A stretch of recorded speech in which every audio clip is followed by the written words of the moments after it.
How's that? Better? After this service, we are going to have hamburgers and hot dogs and lots of delicious things. And you know, we've been talking about Bread of Life for the last 3 weeks or so, 4 weeks. That wasn't planned. We just happened to be having yeah, it looks really coordinated, like, okay, if not, we're just going to have fun. It was spontaneous. And one of the things I'm learning here at Sequim, now my big contribution to today was melon. I chopped up melon, but that's about the extent of my cooking skill, is to chop things up without hurting myself. And one of the things, as I shopped for those melons, I noticed about what's happening as I get used to this community is I'm eating lots of really wonderful fruit and vegetables. Since I've been here, I've had perfect peaches. Perfect. I've looked everywhere for perfect peaches, occasionally gotten them, but these were perfect, every one of them. Perfect watermelon. Wonderful, incredible vegetables. It was a perfect tomato from the store. You never get perfect tomatoes from the store. You have to grow those yourself. It's been great. In fact, I was in Sunny Farms and checking it out, you know, and smelled cantaloupe. What they were called muskmelon, but to my nose it was cantaloupe. Oh, I've got to have cantaloupe. That's great. And I bought one, and I took it home, and I sliced it. My whole house was full of the fragrance of cantaloupe, and I ate it. Y'all, I don't like cantaloupe. I thought. It turns out I don't like bad cantaloupe. The cantaloupe here is wonderful. There's a richness here in terms of our food that is unique and somewhat rare. Which makes it interesting that we're talking about the richness of food today in the gospel. We've been on a trajectory considering Jesus as the bread of the world for 3 or 4 weeks now. And you'll remember, I know, that we talked about manna and the way God fed his people with manna and quail enough to satisfy. And they also were led to justice and equality in that feeding. Because no one could hoard manna, no one could oppress another person with manna, no one could exploit another person's need. For 40 years, you collect enough for your own house for today. That created a just society that then went into the promised land. And we said that day, Jesus is our manna. Can't hoard Jesus. He's there for everyone, enough to satisfy. Whether you need a lot or a little. Then we said that relates to incarnation, where God fills us up with himself.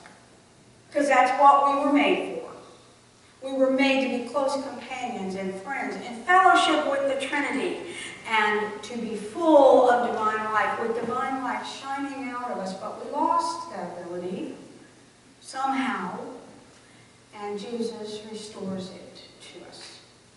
Remember all that?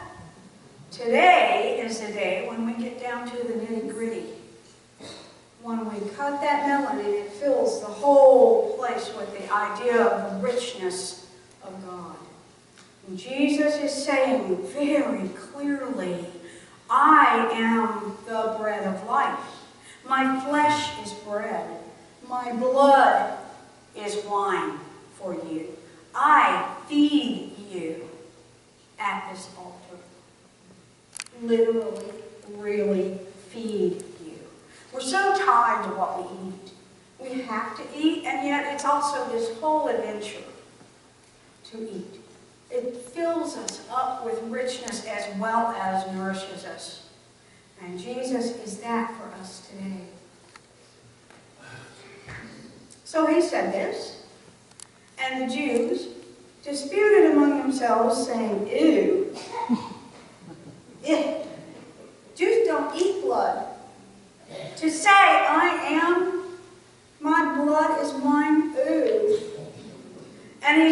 he's not using dainty words here. This isn't a tea party. These words are gnashing, tearing, gulping words. There are perfectly good words for a tea party in Greece. These are not those. These are taken in, the totality of it, the richness of it. Be fed here. Be filled with joy and the beauty of God and the mystery of holiness by God's action here. And how does that work?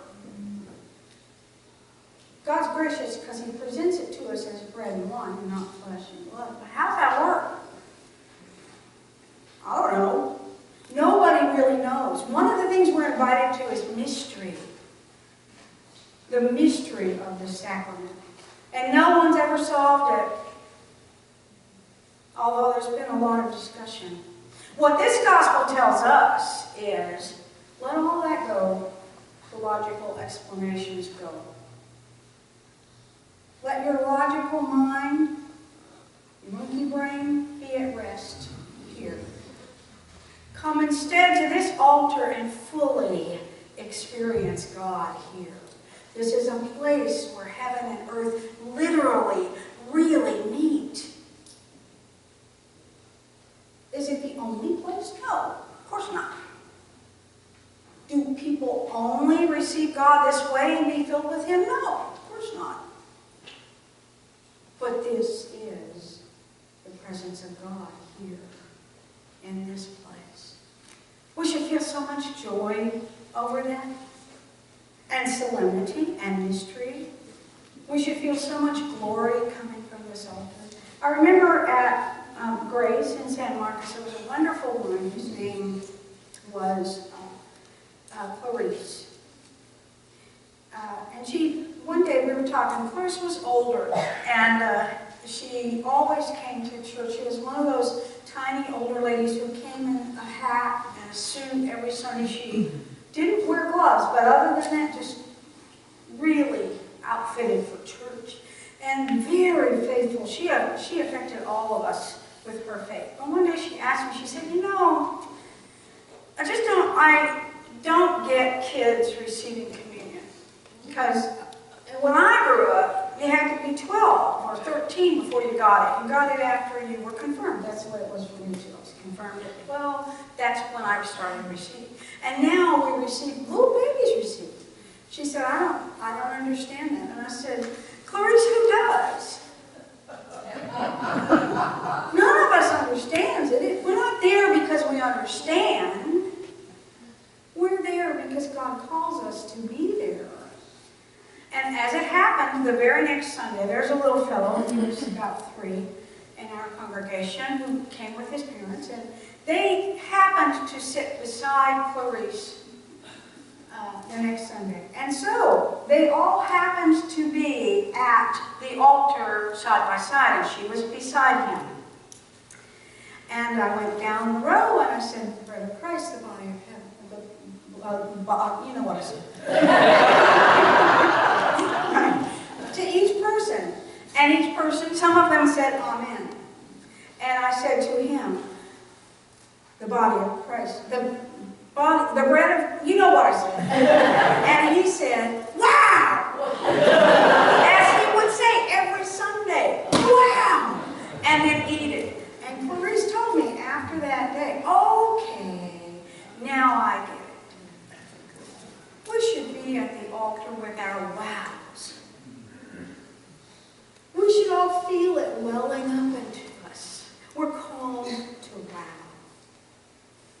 So let's come to the altar today and receive Christ in every way there is to receive him, through the bread and the wine, through the mystery and the glory of him, as he feeds us enough to satisfy each one of us as we come to the altar. Not mediated by anyone, although we all do this consecration together, and we all have our words to say in this consecration. I say some, y'all say some, and we all together consecrate this. Let's enjoy and rejoice in this communion, and then filled with divine light, we can go out and be a sign of incarnational life to everyone we meet. On the street, at home, at school, at work, we will be shining with divine light. I'll end with an invitation from the book of We Worship, the We Worship book from the Iona community. This is the table not of the church, but of the Lord. It is made ready for those who love Him and for those who want to love Him more. So come. You who have much faith and you who have little, you who have been here often and you who have failed, come. Because it is the Lord who invites you. It is His will that those who want Him should meet Him here. Amen.